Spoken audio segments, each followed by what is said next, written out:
Life struggle and development ভিডিওতে আপনাদের স্বাগত। এই মুহূর্তে আছি আমাদের পারিবারিক সবজি খেতে। এটা মাঠের মধ্যে একটি ছোট্ট সবজি ক্ষেত, পাশেই পুকুর, চারিদিকে প্রকৃতির অপরূপ সৌন্দর্য মুগ্ধ করে মাঝে মাঝে। আমি আমার সবজি ক্ষেতটা দেখাচ্ছি। এটা পালংয়ের পলিশেড। বর্ষাকালে পালং চাষ করা খুবই একটা কঠিন কাজ। পালংটার ভালো যত্ন না নিলে অল্প বৃষ্টি পড়লেই এটা নষ্ট হয়ে যাওয়ার সম্ভাবনা আছে। যেহেতু এই সময় বর্ষা মৌসুম, সবজির দাম একটু ভালো, পালংয়ের দামও মোটামুটি ভালো। আমার সবজি ক্ষেত পলিশেড করা আছে, চারিদিকে সবুজ ধান ক্ষেত, পাশে একটি ছোট্ট পুকুর, চারপাশে গাছপালা, আম গাছ, লেবু গাছ। এই ক্ষেতে পরিশ্রম করার চেষ্টা করি, পরিশ্রমটা দিই। মাঝে মাঝে অনেকেই সহযোগিতা করে। দুইজন চাচা আছে এখানে, তারা অনেক সহযোগিতা করে এবং তাদের জীবিকাও এখান থেকে হয়। তো জীবন একটা সংগ্রামের পার্ট। মানুষ যতদিন বেঁচে থাকবে সংগ্রাম করেই মানুষকে এগোতে হবে।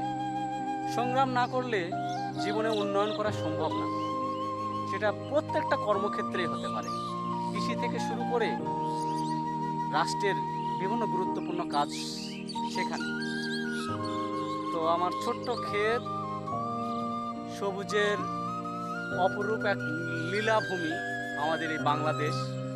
প্রত্যেকটা জায়গাতে সবুজের অপরন্ত ভান্ডার, সবুজের সমুদ্র বাংলাদেশ, একটি ফসলের সবুজের সমুদ্র। তো জীবনটা চালানো খুবই কঠিন, আবার খুবই সহজ। যদি জীবনটাকে সংগ্রামের অংশ নেওয়া যায় তাহলে জীবনটা খুবই সহজ।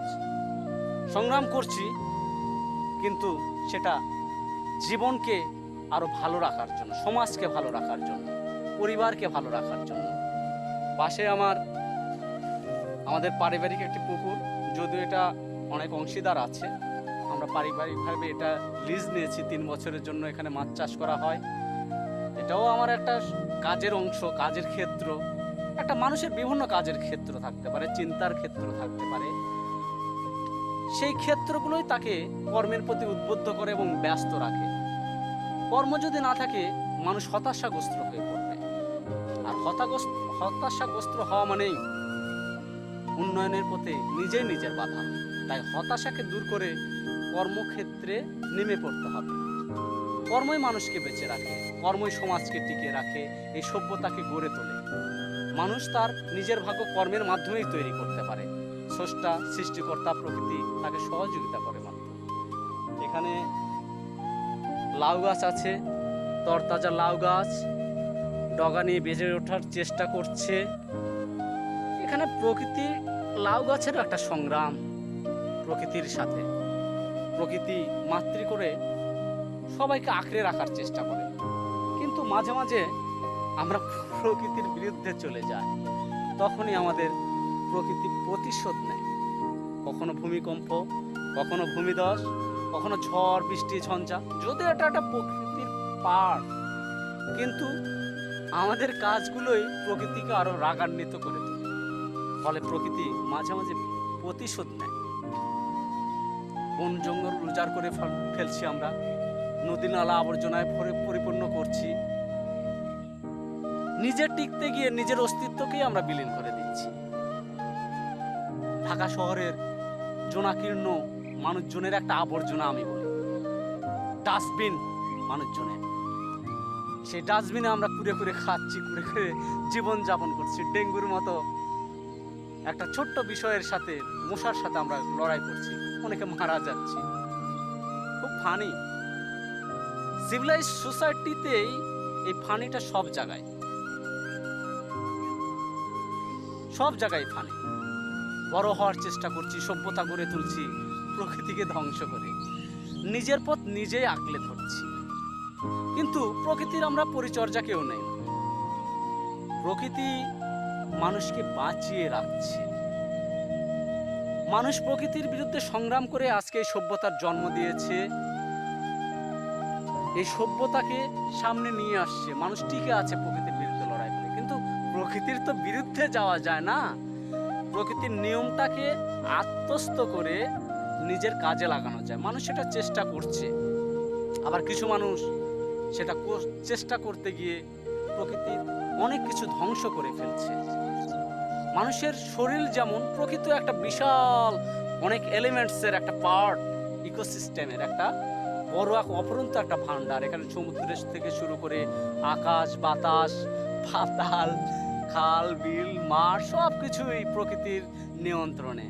আমরাও প্রকৃতির নিয়ন্ত্রণে, কিন্তু প্রকৃতির নিয়ম যেন আমাদের চলতে হবে, সংগ্রাম করে বেঁচে থাকতে হবে। এখানে মানুষের জীবনটাই একটা সংগ্রাম। আমার অনেক কথা বলছি, ভালো লাগছে তাই বলছি। প্রকৃতিকে এনজয় করি।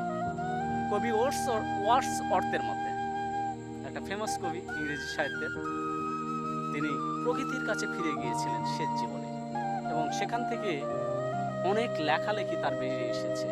আমাদের দেশের রবীন্দ্রনাথ, তিনিও একজন প্রকৃতির পূজারী ছিলেন। প্রকৃতির কাছ থেকে শিক্ষা নিয়ে মানুষের জীবনের সাথে সেটা মিলানোর চেষ্টা করেছেন। তো আমরা প্রকৃতিকে, আমার ভালো লাগে, প্রকৃতিকে আমি এনজয় করি।